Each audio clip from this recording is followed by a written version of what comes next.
Hey YouTube family, it's your girl Cindy. Welcome back to my channel. On this channel, we break down relationship dynamics in real life and on TV. Check out my playlist in the description after this video. I want to take a moment to thank all of my subscribers. I greatly appreciate your support. Please continue to watch my videos. Don't forget to hit that like button.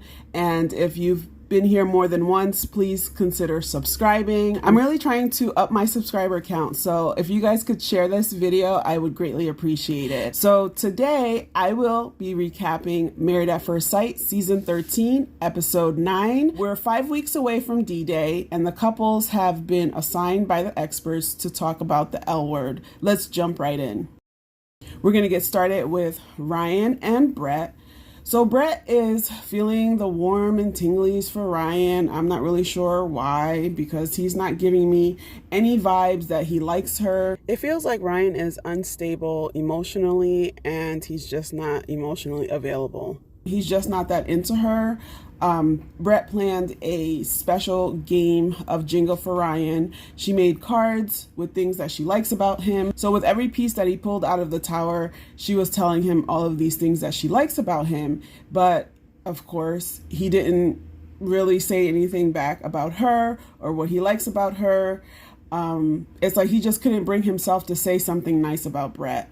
I've been saying this all along. He does not like her. He keeps saying he doesn't feel a spark with Brett, which really means she isn't his type and he just doesn't like her. They flash back to when his sister mentioned how he falls in love easily, as he is telling Brett in the past, the other person is usually more invested than he is. And I'm like, Ryan, cut the crap. You don't like this woman and you're just saying anything. Unfortunately, he's going to break Brett's heart.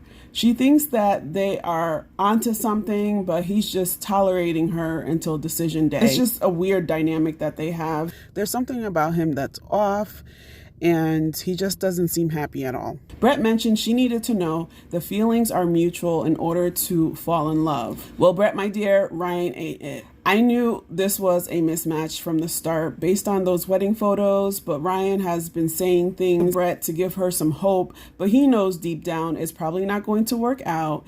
He keeps telling the group that he's trying to find a spark with her and he's waiting for a certain feeling to come, but he has yet to even do anything romantic for Brett, and he seems to always try to make fun of her fears.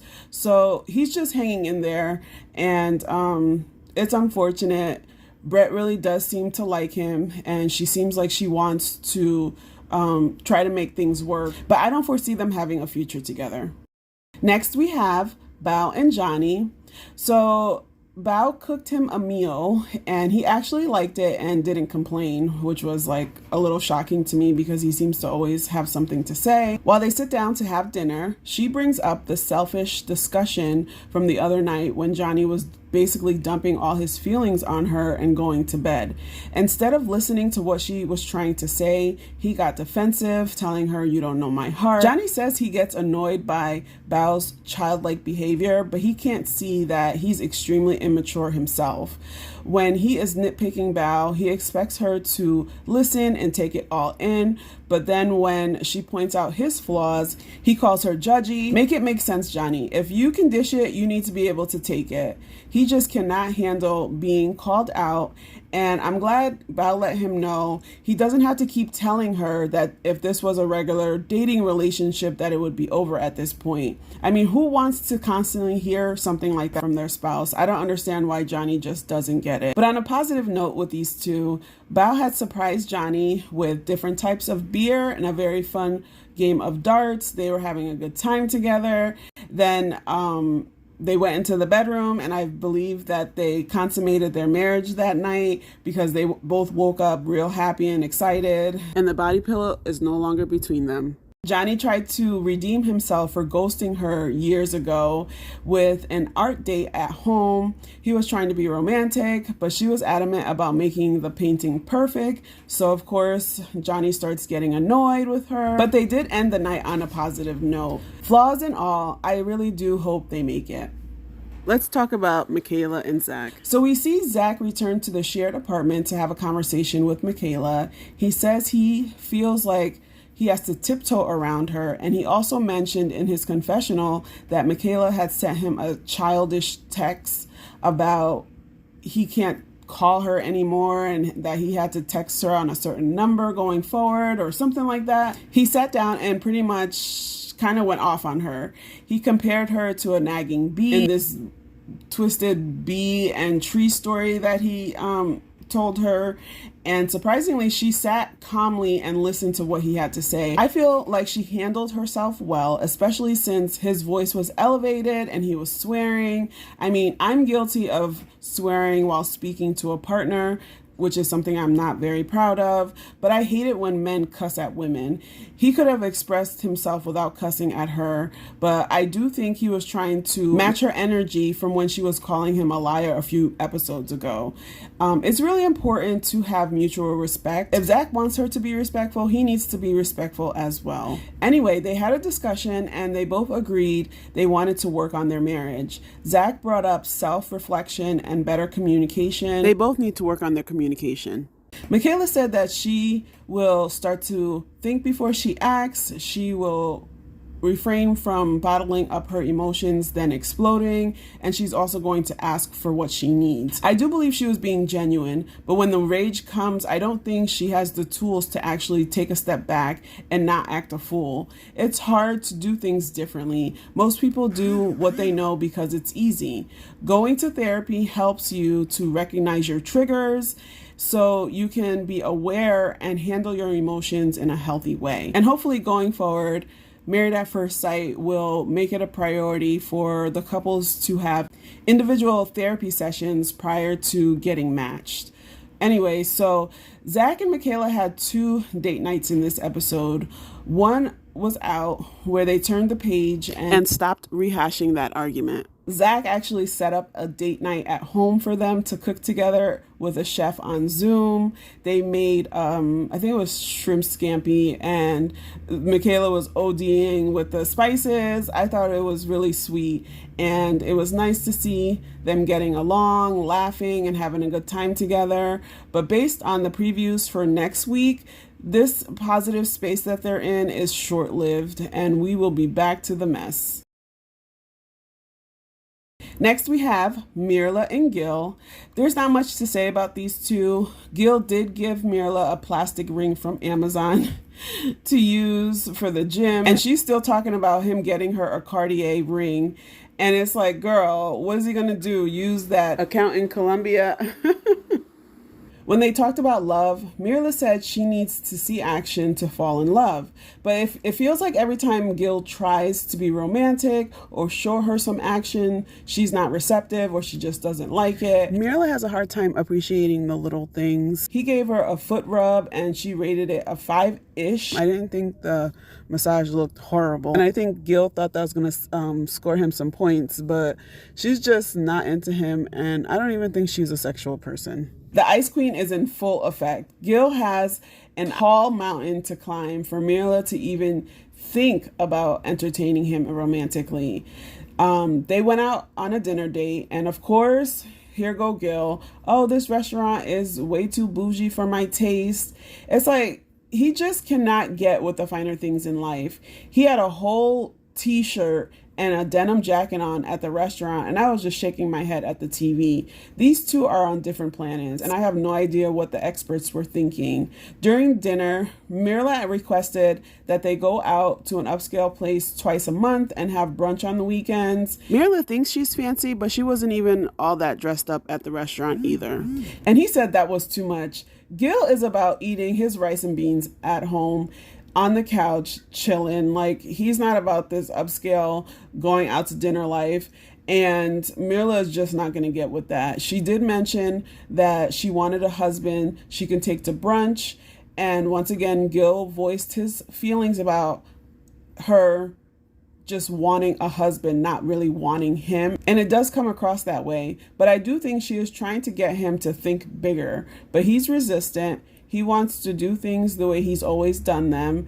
Neither of them want to budge on their quote unquote lifestyles. So they will just banter and stomach each other until decision day. There is potential for them to be great friends after this, but we'll see what happens.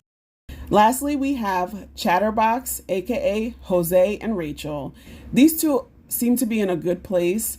Rachel actually took Jose on a yoga date with baby goats. Experiences mean a lot to Rachel, and I'm an experienced type of gal myself. They were having fun together and I loved it. I'm glad Jose was a good sport and he didn't complain or make any slick comments. They both expressed that they enjoy spending time with each other, which is sweet, but Rachel is starting to get irritated with all the talking that Jose does. She let him know that she needs her mate to listen and be understanding in order to fall in love. Jose has a lot of work to do. He doesn't know how to actively listen, but he is aware of it, and he was kind of making some excuses, but he did say that he's going to work on it. I do hope that he does work on it because it is annoying. So they were talking about love, and Jose mentioned how he had never been in love before, but he had a very strong relationship for about 4 years. He didn't pursue a future with that person because she had kids. I totally get that. Before I was married, I made the decision to not date a man with kids because, like Jose said, I wanted that experience to be the first for both of us. Now that I am a divorced mom, I only date men with children because I don't want any more children. And sometimes people who don't have children have a hard time understanding the parent-child commitment level and dedication. Anywho, Jose asked Rachel to tell him about the cheating she mentioned during the honeymoon when the couples were on the boat together playing the game Never Have I Ever. And Rachel told him it was an 8-year relationship. She actually cheated on him year 2 while she was out with her friends, and she ran into someone from her past. Drinks were involved. One thing led to another, and she felt horrible afterwards. She told the guy about it the next day. He chose to forgive her, but Jose was looking at her sideways, and he was like, you know, once a cheater, always a cheater, and that he's not going to forgive her if she cheats on him. As we know, cheating broke up his parents, so I'm sure he feels some type of way. I think cheating in a marriage is different from cheating in a non-marital relationship because you have a lot more to lose. People are so quick to say that they won't forgive cheating, but no one really knows what they will do until they are faced with that situation. Hopefully, neither one of them will cheat.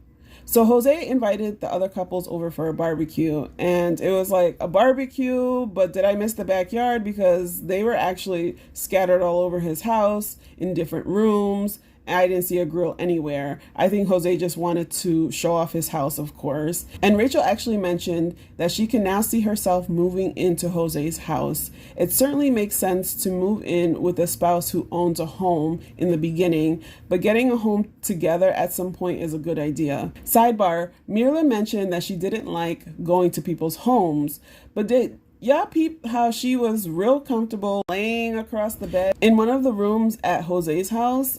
She's just too much. The couples got together in the living room, and leave it to Gill to be the first to ask a question.